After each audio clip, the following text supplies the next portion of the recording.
Partner है, is liable as partner by holding out, is liable as partner by holding out to creditors who have lent on the faith of his being partner. बच्चे यहाँ S नाम का retiring partner creditors के लिए liable हो जाएगा जिस creditor ने एस का नाम देकर फर्म को लोन दिया था। ऐसे क्रेडिटर को बच्चों क्रेडिटर के लिए मिस्टर एस की लायबिलिटी होगी। चलो बच्चों मुझे यस नो में मुझे आपसे रिस्पांस चाहिए। Have you understood example what is written there? Hello, hello. Yes सबसे पूछा जा रहा है। सबको क्लियर हुआ बच्चों क्या लिखा है वहां? Are you sure? Very good. बच्चों विद दिस मैं तो ऐसा डिक्लेयर करूंगा कि आपका इंडियन पार्टनरशिप एक्ट 1932 का 3 यूनिट्स में से 1 यूनिट खत्म हो गया। इसमें क्या बात की है बच्चों याद है आपको? यूनिट 1 में क्या रीडिंग बाकी है अभी? यूनिट 1 में मैंने क्या पेंडिंग रखा है याद है आपको? तो before I go to second unit आपको ध्यान में रखना है कि मैंने कुछ वहां बच्चों स्किप किया है। वो मैं पूरे 3 यूनिट्स खत्म हो जाएंगे ना तब हम लोग डिस्कस करेंगे रिवीजन के तौर पर, तब आपको ज्यादा से ज्यादा समझेगा भी हो बच्चों। ओके ठीक है बच्चों जरा ध्यान दो, आपके स्क्रीन पर यूनिट नंबर 2 दिख रहा है सबको? Come on everyone, unit number 2 आ गए अभी हम लोग। यस बच्चे काम करते हैं। यूनिट नंबर 1 ज्यादातर बच्चों लैंग्वेज बिल्डिंग था। सेक्शन 4 हमने पढ़ा definition, elements, kinds of partnerships, types of partners, इस पर ज्यादा फोकस था। लेकिन बच्चे यूनिट 2 एक्चुअल में देखेंगे जो ज्यादातर आपने ओसीएम में भी नहीं पढ़ा है। इंडियन पार्टनरशिप एक्ट 1932 का मेन जो हार्ट है, मेन एसेंस, वो आपका यूनिट नंबर 2 है। मेन जो कानून बोलते हैं ना हम लोग एक्ट लॉ, वो एक्चुअल में आपका यूनिट नंबर 2 है। इसमें एक्चुअल में डिसाइड होता है कि इंडियन पार्टनरशिप एक्ट 1932 के हिसाब से पार्टनर्स का फर्म के साथ क्या लीगल रिलेशंस है, पार्टनर का आपस में क्या लीगल रिलेशंस है, पार्टनर्स एंड फर्म का थर्ड पार्टी को लेकर क्या रिलेशंस है, ये सारे रूल्स एंड रेगुलेशंस बच्चों हम यूनिट नंबर 3 में डिस्कस करेंगे। एंड मैं ऐसा आपको डरा नहीं रहा हूँ, डिस्करेज नहीं कर रहा हूँ, लेकिन बच्चों language as compare to unit number 1 आपको काफी कॉम्प्लिकेटेड लगेगी and heavy. I repeat complicated लगेगी, इसलिए मैं जो भी डिस्कस करूंगा, रीड करूंगा बच्चों, वो आपको बहुत ध्यान से पढ़ना पड़ेगा।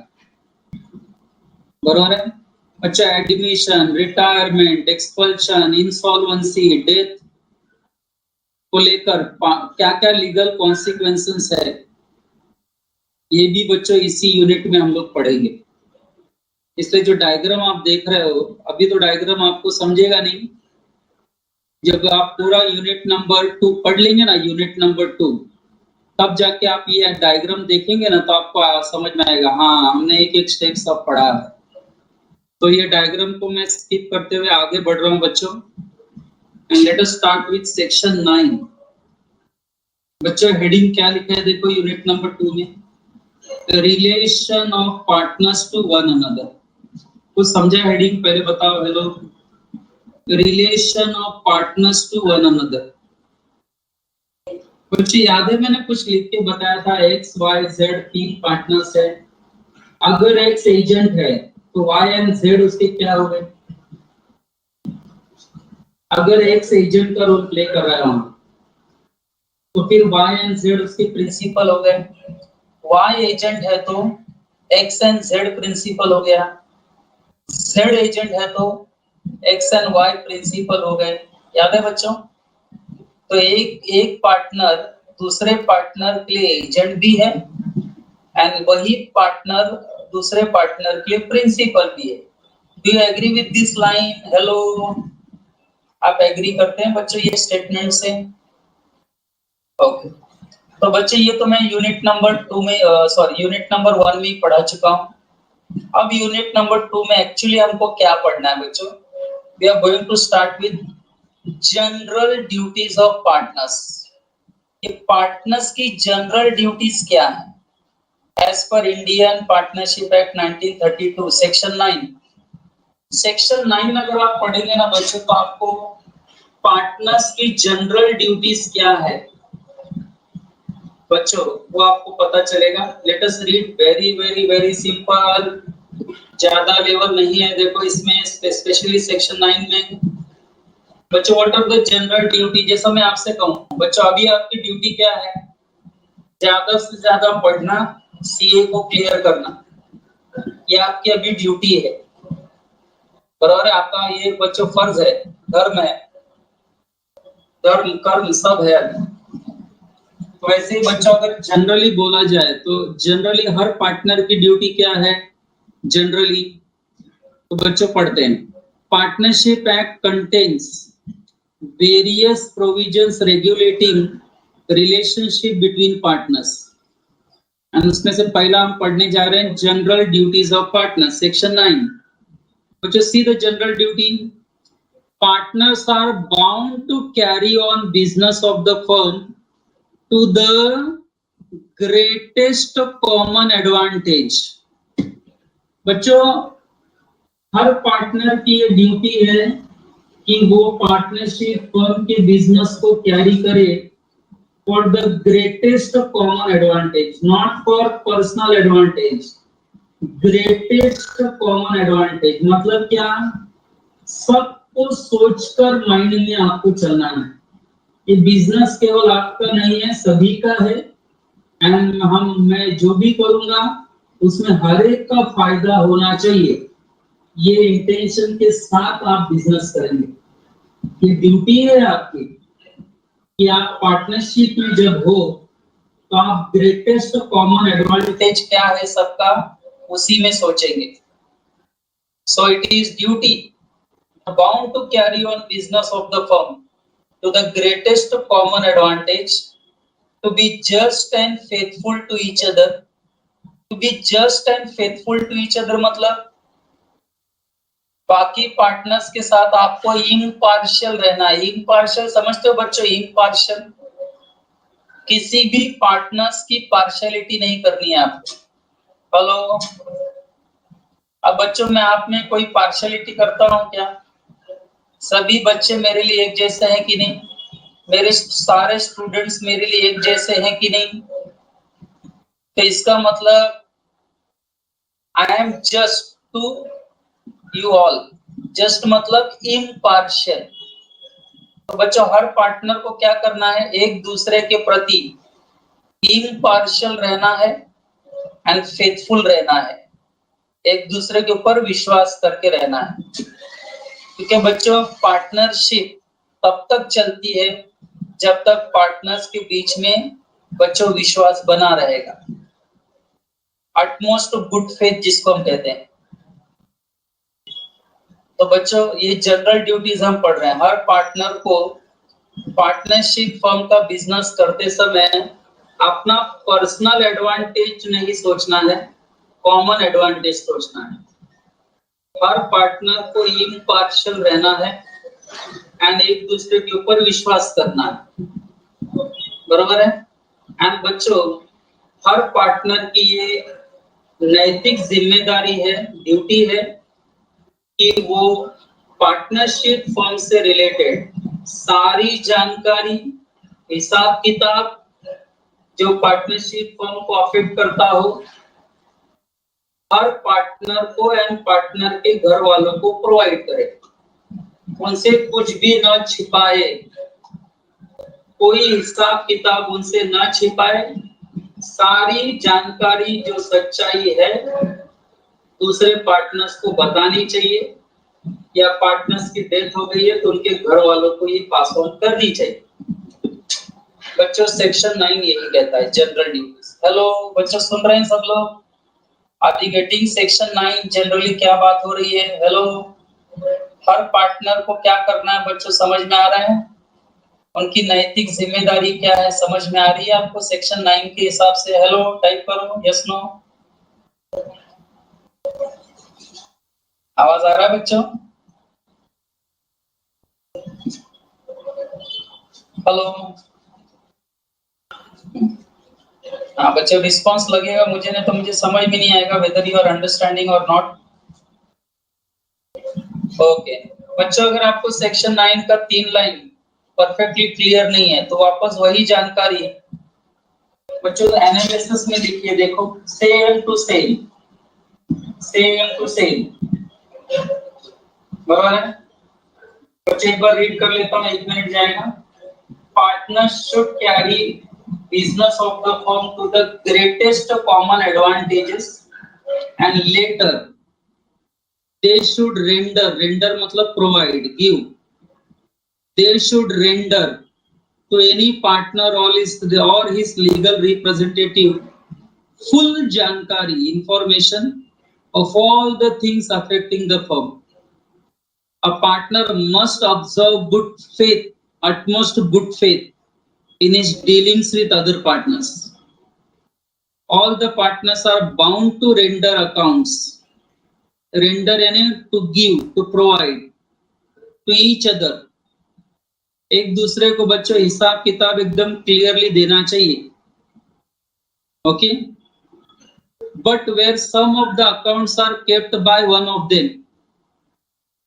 बच्चों लेकिन अगर कोई बच्चों हिसाब किताब का काम मान लो कोई एक ही पार्टनर देखता है तो हिसाब किताब का काम किसी एक ही पार्टनर के जिम्मेदारी पर है तो बच्चों पहली नजर में तो यही समझा जाएगा कि उस पार्टनर को सारी जानकारी एंड इंफॉर्मेशन बाकी पार्टनर्स को देनी पड़ेगी, एक्सप्लेन करनी पड़ेगी। डोंट यू थिंक सो?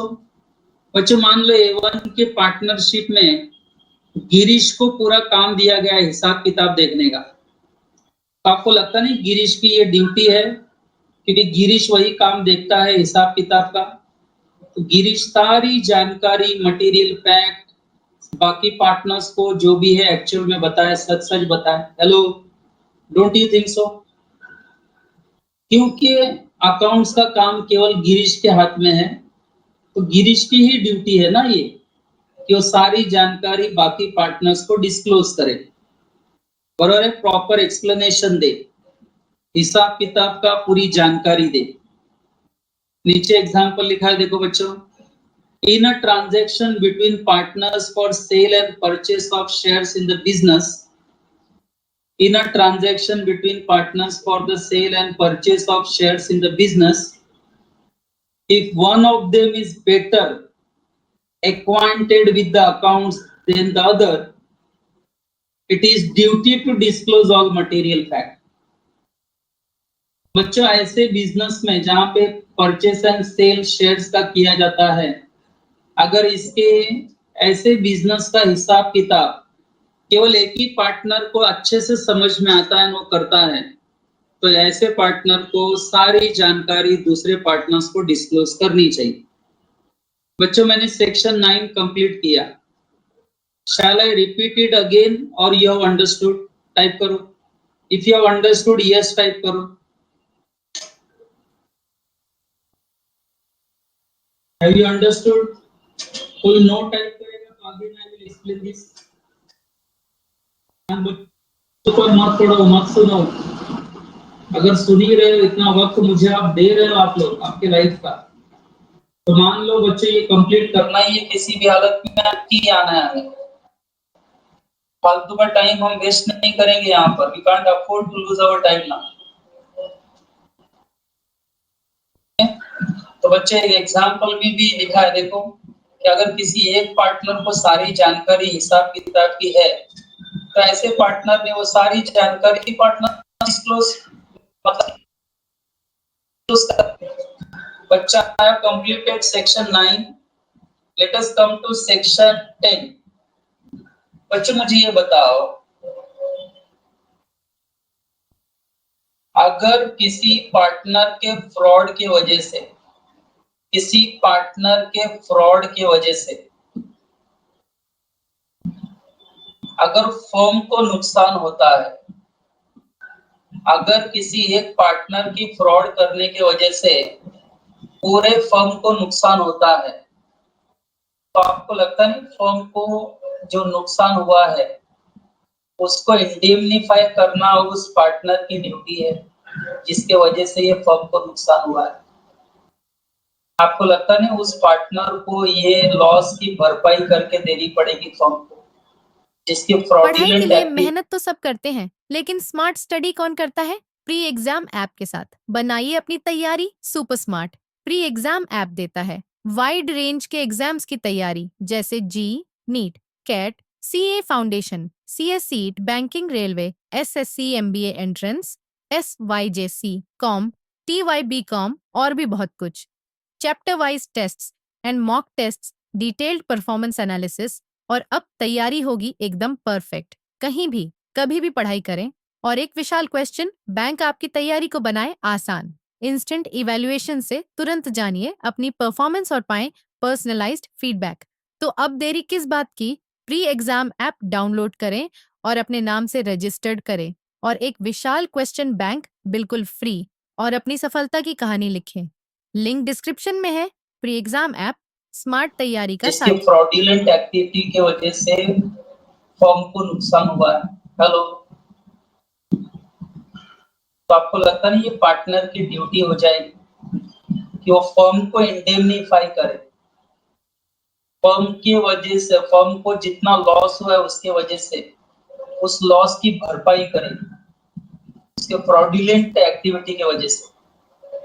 तो बच्चों ये सेक्शन 10 में लिखा है, देखो क्या लिखा है, every partner shall indemnify the firm for any loss caused to it by his fraud in the conduct of business of the firm। बच्चों उसके किए गए फ्रॉडुलेंट एक्टिविटी की वजह से क्या सभी पार्टनर्स को लॉस बेयर करना पड़ेगा क्या? चलो, और मान लो सभी को बेयर करना पड़ भी जाए तो आपको लगता नहीं बाकी पार्टनर जो बेयर करेंगे वो इस पार्टनर से वसूल भी कर लेंगे। और इस पार्टनर्स की ये ड्यूटी है, इस फ्रॉड वाले पार्टनर की ये ड्यूटी है कि उसके वजह से फर्म को जितना नुकसान हुआ है उसकी भरपाई करें। डोंट यू थिंक सो? अच्छा, मान लो A1 में गिरीश ने फ्रॉड कर दिया एंड A1 को 2 लाख का नुकसान हो गया, 2 लाख का, तो A1 गिरीश से 2 लाख मांगेगा कि 3 लाख मांगेगा? गिरीश की ड्यूटी है कि नहीं कि A1 को जितना नुकसान हुआ है उतनी भरपाई करके दे। तो गिरीश कितना देगा A1 को? 2 लाख या 3 लाख? तो जितना नुकसान हुआ है उतना ही देगा गिरीश, उससे ज्यादा नहीं। इंडेमनिफाई का मतलब क्या? जितना नुकसान हुआ है उतना ही मिलेगा। तूने क्या सेक्शन 10? चलो बच्चा एनालिसिस पढ़ते हैं, मुझे लगता है आपको पूरा समझ में आ जाएगा। देखो, every partner shall indemnify the firm for any loss caused to it by his fraud in the conduct of the business of the firm। अब बच्चे इसी को सेक्शन 10 के एनालिसिस में क्या लिखा गया है, देखो, the partner committing fraud in the conduct of business of the firm must make good the loss sustained by the firm। जितना लॉस हुआ है उतनी भरपाई दे दो। Make good the loss sustained by the firm by his conduct and the amounts of brought in the partnership firm should be divided between the partners। बराबर है? जो भी नुकसान हुआ है पार्टनर के फ्रॉड की वजह से, वो नुकसान की भरपाई पार्टनर को देनी पड़ेगी दूसरे पार्टनर से।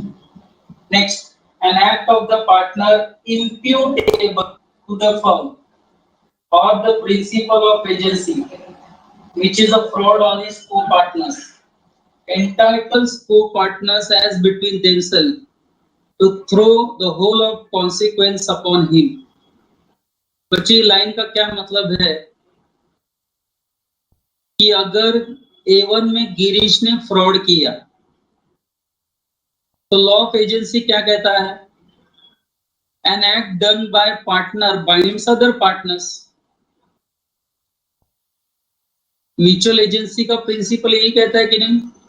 तो मुझे ये बताओ, गिरीश नाम के पार्टनर ने अगर फ्रॉड किया तो गिरीश का किया गया फ्रॉड बाइंड्स अदर पार्टनर्स, क्योंकि हमारा प्रिंसिपल ऑफ एजेंसी कहता है। लेकिन लॉ यहाँ क्या कहता है? देखो, ऐसी बात नहीं है।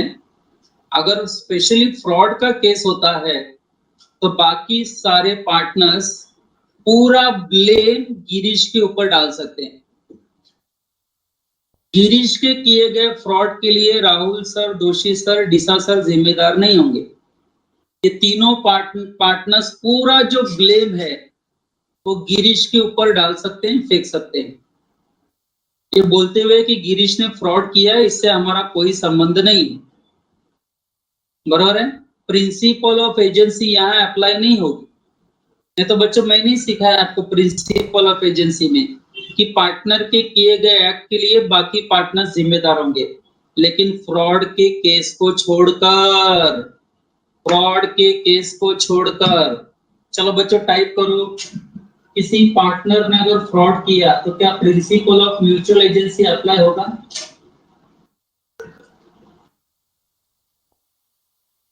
क्या principle of mutual agency apply होगा? तो बच्चों आंसर नहीं। वेरी गुड, बिल्कुल अप्लाई नहीं होगा। और अगर फ्रॉड वाला केस नहीं है, नॉर्मल केस है, तो जो बिजनेस से रिलेटेड है, in the normal course of business, अगर पार्टनर ने कोई डिसीजन लिया तो क्या वो डिसीजन सभी पार्टनर्स पर बाइंडिंग होगा?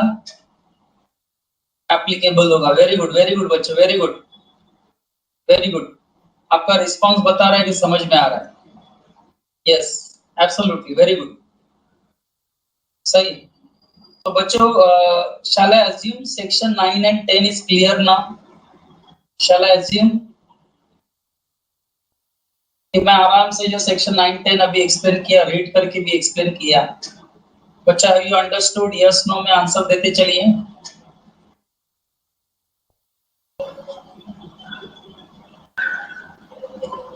ओके बच्चा, अब मैं थोड़ा डिस्कशन को स्लो रख देता हूँ, थोड़ा और इम्पोर्टेंट पॉइंट्स पर हम जा रहे हैं। सेक्शन 11 से शुरू कर रहे हैं। काफी इम्पोर्टेंट क्राइटेरिया होगा एग्जाम में ये। बच्चों, इम्पोर्टेंट मार्क करके रखना आप लोग। सेक्शन 11 से थोड़ा लेवल और बढ़ेगा, लैंग्वेज का भी लेवल बढ़ेगा, लॉ का भी लेवल बढ़ेगा। तो बच्चों एकदम रिलैक्स होके सुनो, आराम से कंसंट्रेट करो। सेक्शन 11 दो चीजें हैं, एक 11 सबसेक्शन 1 एंड एक 11 सबसेक्शन 2, 1 एंड 2 ऐसा है। बच्चों हेडिंग क्या कहता है, पढ़ो जरा। Determination of rights and duties of partners by contract between the partners. बच्चों मुझे ये बताओ, पार्टनर्स की राइट्स क्या होंगी, पार्टनर्स की ड्यूटीज क्या होंगी? जब पार्टनरशिप फॉर्म होता है ना बच्चों, तो पार्टनर्स की क्या राइट्स होगी एंड पार्टनर्स की ड्यूटीज क्या होगी, ये कैसे डिसाइड होगा? टाइप करो, आपको अपना चला, ये कैसे डिसाइड होगा कि पार्टनर्स की राइट्स क्या होगी एंड ड्यूटीज क्या होगी? ये डिसाइड कैसे होगा, डिटरमाइन कैसे होगा? That is my question. तो ऑफ कोर्स जो एग्रीमेंट आपस में करेंगे उसी से होगा ना बच्चों, पार्टनरशिप डीड के जरिए। आपस में जो कॉन्ट्रैक्ट करेंगे पार्टनर्स बच्चों, उसी से डिसाइड होगा कि वो कॉन्ट्रैक्ट एग्रीमेंट करके डिसाइड करेंगे ना कि हमारी क्या राइट्स होगी, क्या ड्यूटीज होगी। Hello hello hello, don't you think सो? यहाँ कुछ इंप्लाइड रहता है कि इंप्लाइड बाय डिफॉल्ट कुछ माना जाएगा क्या यहाँ पर?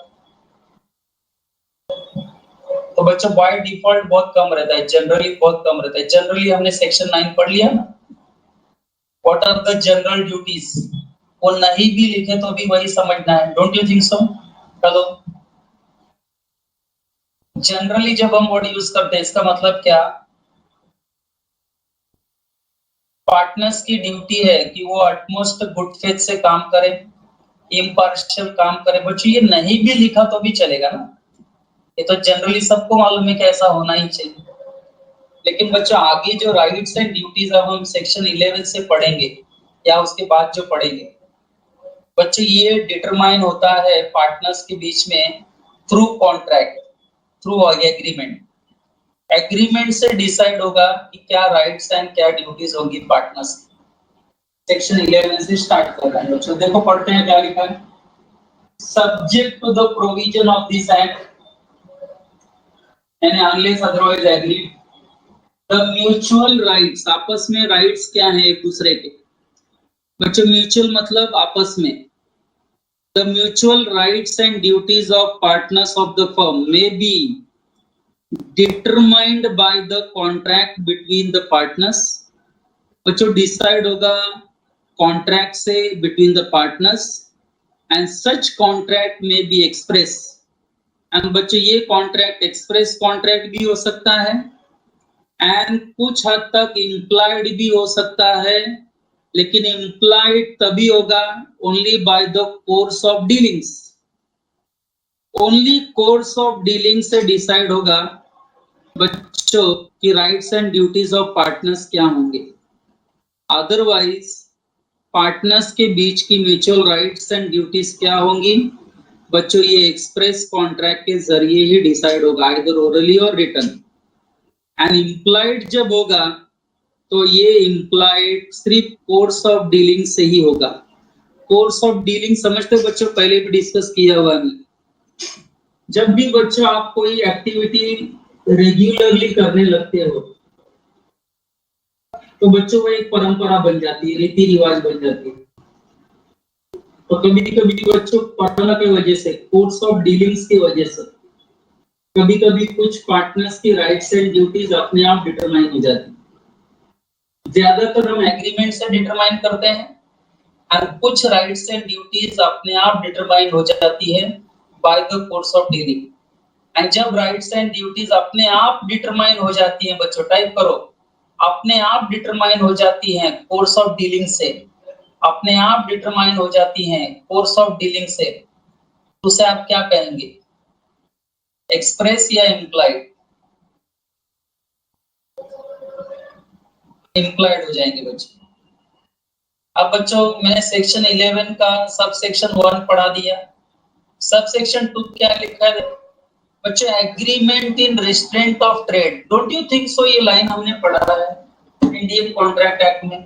ना कोई बोलेगा तो मार खाएगा बच्चों। Agreement in restraint of trade आपको नहीं लगता मैंने पढ़ाया हुआ है? हेलो बोलो बच्चों, क्या था ये? What is the agreement in restraint of trade?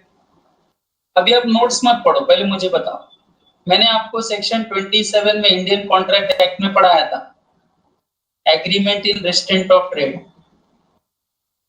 बच्चों आप किसी व्यक्ति के साथ ऐसा एग्रीमेंट कर सकते हो क्या, उसको लॉफुल बिजनेस करने से रोकने वाला? क्या आप ये बिजनेस नहीं करेंगे, काम करने से रोकना, वेरी गुड। ट्रेड करने से रोकना, लॉफुल ट्रेड करने से रोकने वाला कोई एग्रीमेंट कर सकते हैं क्या हम? और अगर किसी ने किया एग्रीमेंट तो उसको हम क्या कहेंगे, agreement in restraint of trade. बच्चों यहाँ देखो बच्चों, सेक्शन 11 सब सेक्शन 2 क्या कहना चाहता है, notwithstanding anything contained in section 27 of Indian Contract Act 1872, such contracts may provide that partner shall not carry on any business other than that of the firm while he is partner। बच्चों section 27 of Indian contract act का exceptional case का ये बात हो रहा है। Section 27 क्या कहता है कि किसी को लॉफुल ट्रेड एंड प्रोफेशन करने से, बिजनेस करने से आप रोक नहीं सकते। लेकिन बच्चों सेक्शन सब सॉरी सेक्शन 11 सबसेक्शन 2 क्या कहता है कि पार्टनर्स के ऊपर रिस्ट्रेंट डाला जा सकता है। इंडियन पार्टनरशिप एक्ट जो है ना, वो पार्टनर्स के ऊपर एग्रीमेंट मतलब रिस्ट्रेंट डाल सकते हैं, रिस्ट्रेंट ऑफ ट्रेड डाल सकते हैं। सभी पार्टनर्स आपस में ये एग्री कर सकते हैं। बच्चों ये लाइन ठीक से सुनो, सभी पार्टनर्स आपस में ये एग्रीमेंट कर सकते हैं कि जब तक वो पार्टनर्स हैं इस फर्म के बिजनेस के लिए, जब तक ये पार्टनर्स हैं तब तक बच्चों वो और कोई बिजनेस नहीं शुरू करेंगे। बच्चों मान लो गिरीश, राहुल सर, मतलब मैं, राहुल सर, दोषी सर, डिस्सा सर, चारों ने A1 पार्टनरशिप फर्म बनाया और उस वक्त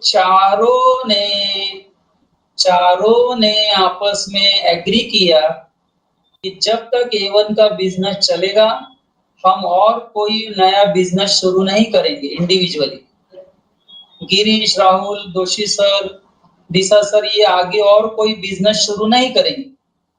ऐसा अगर हमने आपस में एग्रीमेंट कर लिया कि जब तक हम A1 के पार्टनर्स रहेंगे तब तक हम और कोई नया बिजनेस शुरू नहीं करेंगे, तो क्या हमारा ये एग्रीमेंट हमारे ऊपर बाइंडिंग है? क्या ये हमारा एग्रीमेंट हमारे ऊपर बाइंडिंग है? क्योंकि हम सभी ने आपस में डिसाइड किया ही कि जब तक हम A1 में पार्टनर्स रहेंगे तब तक हम और कोई बिजनेस शुरू नहीं करेंगे। बच्चों आपका यस आंसर पढ़ के मुझे बहुत खुशी है, एकदम सही जवाब। अगर पार्टनर्स आपस में डिसाइड करते हैं they will not carry on any business other than that of the firm while he is a partner, तो बच्चों ये agreement in restraint of trade type करो, वैलिड होगा कि वॉइड होगा? ये जो agreement in restraint of trade है इस केस में वैलिड होगा कि वॉइड होगा? कौन वैलिड होगा कि वॉइड होगा? बच्चों वैलिड होगा। Very good, very good, very good, very good. अब बच्चे एक काम करो, इसी को अच्छे से और सिंपल लैंग्वेज में समझना है आपको, तो बच्चे इसको नीचे एनालिसिस दिया हुआ देखो, तो मैं भी सिर्फ एनालिसिस पढ़ता हूँ, आई थिंक आपको समझ में आ जाएगा। Section 11 subsection 1 provides that subject of the provision of the act, and unless otherwise agreed, the mutual rights and duties of partners of the firm may be determined, determined मतलब decided by the contract between the partners, and such contract बच्चे express भी हो सकता है और may be implied by the course of dealings. It further provides that such contract may be varied by consent of all the parties. बच्चों type करो varied मतलब, it further provides that such contract may be varied by the consent of all the partners. Come on, type करो varied मतलब very करना ना, varied मतलब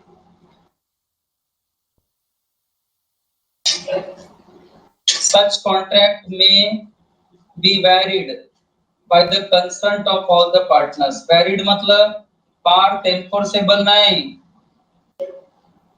मानव ने लिखा है करेक्ट आंसर, part enforceable नहीं रे बाबू मेरे। Differ change. बच्चों राइट्स एंड ड्यूटीज डिसाइड हो गई, आगे चल के पता चला कि सभी पार्टनर्स को अपने राइट्स एंड ड्यूटीज में कुछ चेंजेस करने हैं, तो क्या फ्यूचर में वो लोग चेंज नहीं कर सकते क्या वापस एग्रीमेंट करके? चलो कोई rights and duties already decide हो गया है, अब फ्यूचर में अगर वो राइट्स एंड ड्यूटीज चेंज करना है तो क्या सभी पार्टनर्स डिसाइड करके चेंज नहीं कर सकते क्या? चलो वो चेंज कर सकते हैं ना?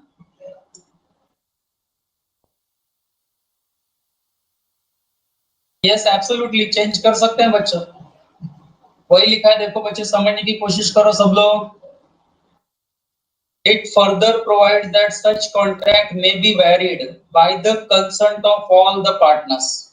सभी पार्टनर्स की सहमति हो तो बच्चों कॉन्ट्रैक्ट के जरिए बच्चे ये जो कॉन्ट्रैक्ट उन्होंने किया है राइट्स एंड ड्यूटीज को डिटरमाइन करने के लिए ये चेंज किया जा सकता है, चेंज किया जा सकता है, पॉसिबिलिटी है। फिर बच्चों सेक्शन 11 सब सेक्शन 2 में क्या लिखा है जो अभी भी मैंने बताया था, देखो agreement in restraint of trade, उसका लेकर जो मैंने पॉइंट बताया था बच्चों वही लिखा है। देखो section 11 sub section 2 clearly provides that notwithstanding anything contained in section 27 of Indian Contract Act, the contract between partners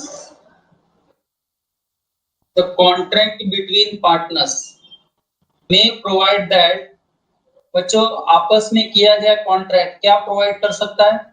The contract between partners may provide that partner shall not carry on any business other than that of the firm while he is a partner. बच्चों ये agreement in restraint of trade हो सकता है and ये valid भी है अगर सारे पार्टनर्स आपस में ये डिसाइड करते हैं तो कि जब तक हम पार्टनर हैं तब तक हम और कोई नया बिजनेस शुरू नहीं करेंगे, सिर्फ फर्म के बिजनेस पर ध्यान देंगे। बट बच्चों मुझे ये बताओ अगर मैं A1 से रिटायर हो गया, can I start my new business after retirement? That's my new question. बच्चों मैं A1 से मान लो रिटायर हो गया, तो क्या मैं आफ्टर रिटायरमेंट क्या मैं नया बिजनेस शुरू कर सकता हूं? क्या ये नया बिजनेस शुरू करने के लिए A1 के बाकी पार्टनर्स मुझे रोक सकते हैं? पहली बात तो बताओ क्या मैं नया बिजनेस शुरू कर सकता हूं? बच्चों यस, बस इतना ध्यान देना है कि मुझे नया बिजनेस पुराने फर्म के नाम से शुरू नहीं करना है, ना ही फर्म के कस्टमर्स के पीछे भागना है, बरोबर है, एंड ना ही फर्म का नाम यूज करना है। बच्चों I have that right start business, इसके लिए बाकी पार्टनर्स मुझे रोक नहीं सकते। तो बच्चे इसमें लास्ट पैराग्राफ देखो, before I start section 12, partnership is a relation eminently depending upon the consent of the parties, not only for its existence but for the terms of agreement in all the things consistent with its essential nature and purpose. And an agreement to become partner is first instant or to vary the terms at any time need not be manifested in any particular form. बच्चों सीधी सी बात है, partnership is result of an agreement, बराबर, only with the consent of all the partners an agreement the partnership form has come into existence. तो बच्चों सीधी बात है, जब सभी के कंसेंट से एन एग्रीमेंट से पार्टनरशिप फॉर्म बना है तो सभी के कंसेंट एंड बच्चों एग्रीमेंट से हम कुछ भी चेंज कर सकते हैं पार्टनरशिप फॉर्म का। Don't you think so? Future में हम कोई भी टर्म्स एंड कंडीशन चेंज कर सकते हैं, हम नाम कर सकते हैं, फर्म से रिलेटेड कोई भी बड़ा डिसीजन ले सकते हैं। ऐसा कोई हार्ड एंड फास्ट रूल है क्या? एक बार जो डिसीजन ले लिया वही फाइनल, बाद में चेंज नहीं होगा? हेलो, ऐसा कभी होता है क्या? नहीं बच्चों, जब एग्रीमेंट से ही बना है पार्टनरशिप फर्म तो सीधी बात है हम एग्रीमेंट से एंड सबके कंसर्न से कोई भी चेंजेस कर सकते हैं, कोई भी चेंजेस कर सकते हैं बच्चों। ऐसा कोई पर्टिकुलर फॉर्मेट तो है नहीं कि आपको इसी फॉर्मेट से जाना है, नहीं। हमारा प्रॉफिट शेयरिंग रेशियो ये साल इक्वल है, अगले साल 2:1 भी कर सकते हैं हम लोग अगर सभी पार्टनर्स की कंसर्न हो तो। डोंट यू थिंक सो?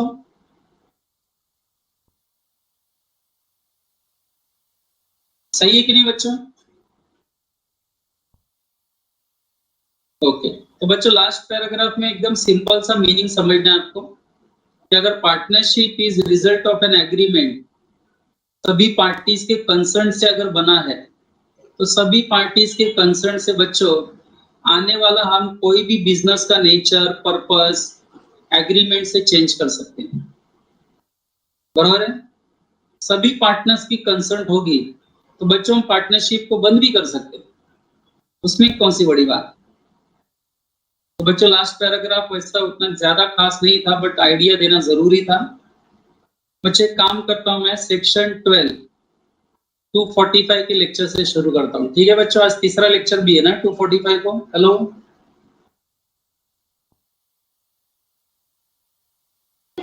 तो बच्चों अभी दोनों लेक्चर जिन बच्चों ने अटेंड किया है, मैं चाहूंगा तीसरा लेक्चर भी अटेंड करो, कंटिन्यूटी मिल जाएगी आपको।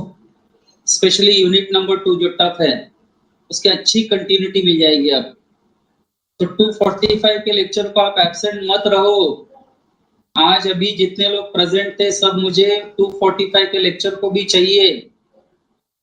सुने सब लोग?